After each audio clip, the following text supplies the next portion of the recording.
अस्सलाम वालेकुम, I am Bilal Ahmad. अस्सलाम वालेकुम, दिस इज़ अब्दुल समद। आज हमारे प्रेजेंटेशन का टॉपिक है कन्वोल्यूशनल न्यूरल नेटवर्क। तो आज हम कन्वोल्यूशनल न्यूरल नेटवर्क के बारे में देखेंगे। इंट्रोडक्शन। कन्वोल्यूशनल न्यूरल नेटवर्क एक डीप लर्निंग मॉडल है।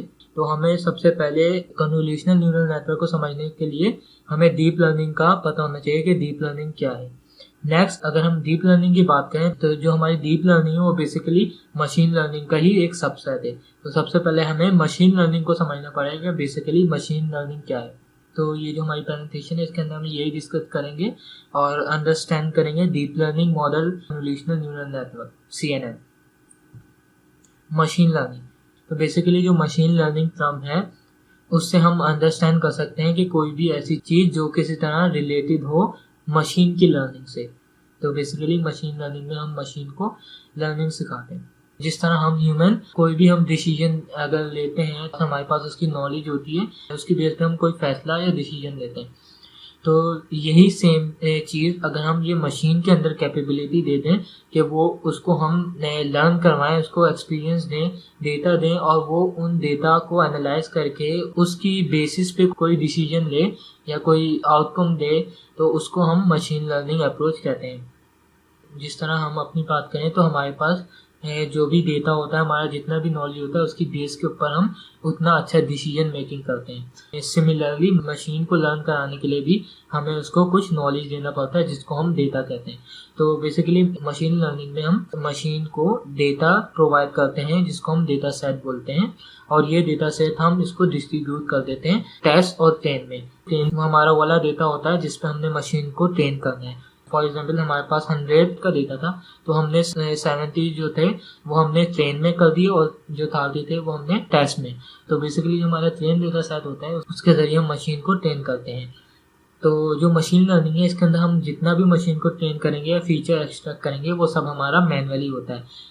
तो फॉर एग्जाम्पल अगर हम मिसाल लें, नीचे हमने जैसे यहाँ पे एक इमेज लगाई है, तो इसके अंदर हमने 1000 ऑफ कार का इनपुट दिया। जो इनपुट उसको दिया उसके अकॉर्डिंग हम मशीन को ट्रेन कर रहे हैं और उसके ज़रिए हम फीचर एक्सट्रैक्ट कर रहे हैं। फाइनली जब हमारे फीचर एक्सट्रैक्ट हो जाएंगे तो वो हमारे क्लासिफिकेशन ऑफ इनपुट डेटा में आ जाएंगे, जिसमें हमारे न्यूरॉन्स और हमारे हिडन लेयर्स होती हैं और एक्टिवेशन फंक्शन वगैरह होते हैं। फाइनली उससे गुजरने के बाद हमारे पास एक आउटपुट आता है। तो बेसिकली मशीन लर्निंग में जो मेन चीज़ है वो ये है कि जो भी हम उसके अंदर डेटा प्रोवाइड कर रहे हैं मशीन को, उसके अंदर हम जो भी उसको लर्न करवा रहे हैं या फीचर एक्सट्रैक्ट कर रहे हैं वो सारा हम मैनुअली बेस पे कर रहे हैं। डीप लर्निंग, जैसे कि टर्म डीप लर्निंग है, इससे हम क्लियरली अंडरस्टैंड करें कोई भी ऐसी चीज़ जिसको डीप में लर्न किया जाए। तो जो हमारी डीप लर्निंग है वो मशीन लर्निंग का ही एक सबसेट है। और इसकी ज़रूरत हमें क्यों पड़ी? जैसे कि हमें पता है कि मशीन लर्निंग में हमारी जितनी भी हमारी फीचर एक्सट्रैक्शन हो गई या फिर हमारी ट्रेनिंग हो गई वो सारी मैनुअल है हमारी।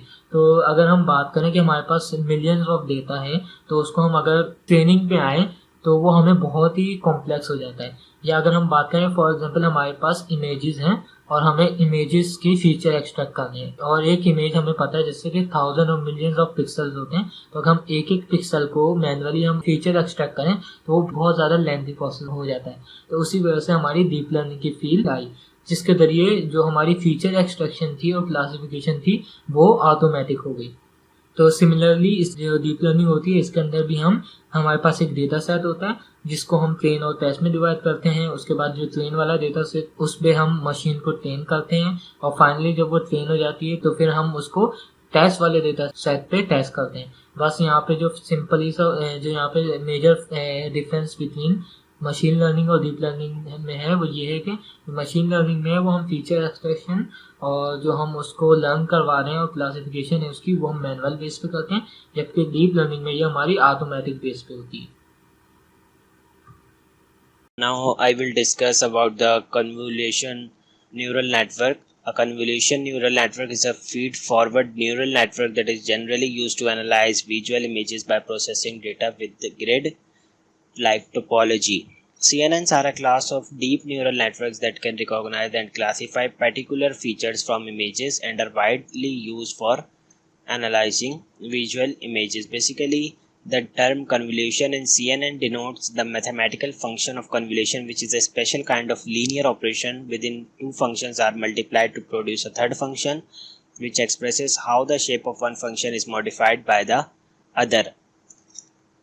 हमारे पास जो कन्वोल्यूशन न्यूरल नेटवर्क है, बेसिकली ये क्या चीज़ होती है कि हम convolution neural network feature extract के लिए यूज़ करते हैं, जिसमें एक्चुअल इनपुट पर फिल्टर से मल्टीप्लाई करते हैं और स्ट्राइड के ज़रिए फ़िल्टर मूव होता है। इनपुट और फिल्टर से फिर एक न्यू मैट्रिक्स जो है वो जनरेट होता है।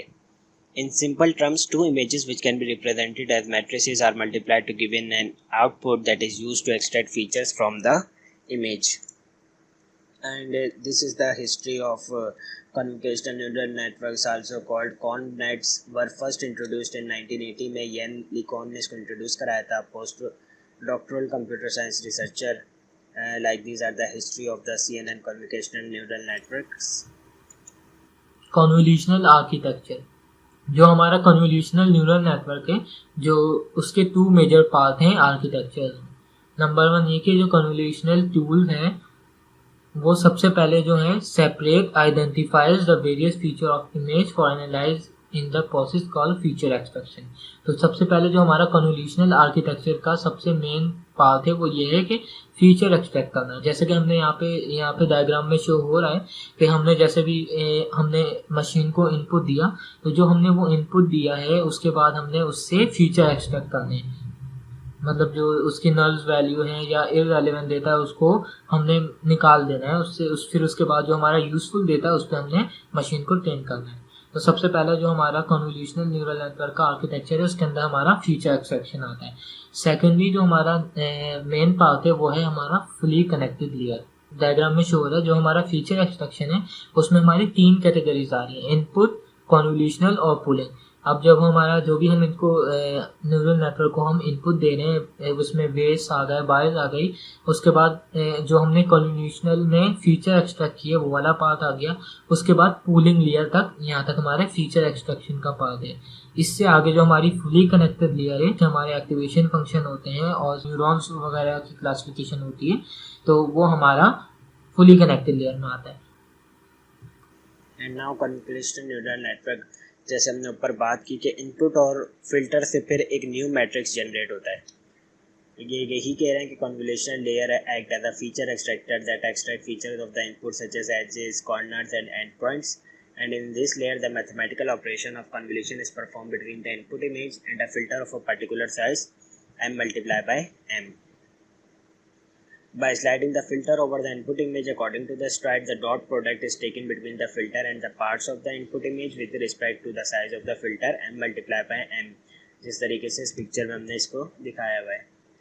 पूलिंग लेयर हमारे पास reduces the resolution of the image that reduce the precision of the translation effect depending upon the method used. There are several types of pooling operation. फिर हम इसको जो pooling layer को हम जो यूज़ करते हैं basically reduces the resolution of the image, और इसके भी several types हैं pooling operation की। उसमें max pooling है, average pooling है, sum pooling है। मैक्स पूलिंग में जब हम लार्जेस्ट एलिमेंट को लेते हैं फीचर मैप से, एवरेज पूलिंग में हम कैलकुलेट करते हैं एवरेज एलिमेंट्स को जो pre defined side image section में होते हैं। इसी तरीके से सम पूलिंग में हम total sum of the elements in the pre defined section is computed, उनका सम लेते हैं। फुली कनेक्टेड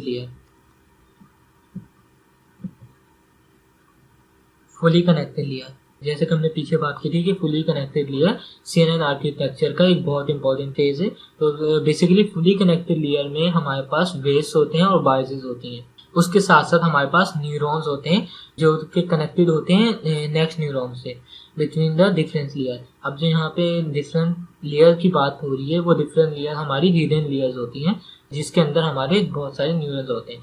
अब एक लेयर में कितने न्यूरॉन्स हैं या फिर हमारे जो वेव्स हैं वो क्या होंगे या बायसेस हैं वो क्या होंगे, ये सारा हमारा डिपेंड करता है सिनेरियो के हिसाब से जो हम कौन सी प्रॉब्लम के ऊपर कन्वोल्यूशनल न्यूरल नेटवर्क अप्लाई करना चाह रहे हैं।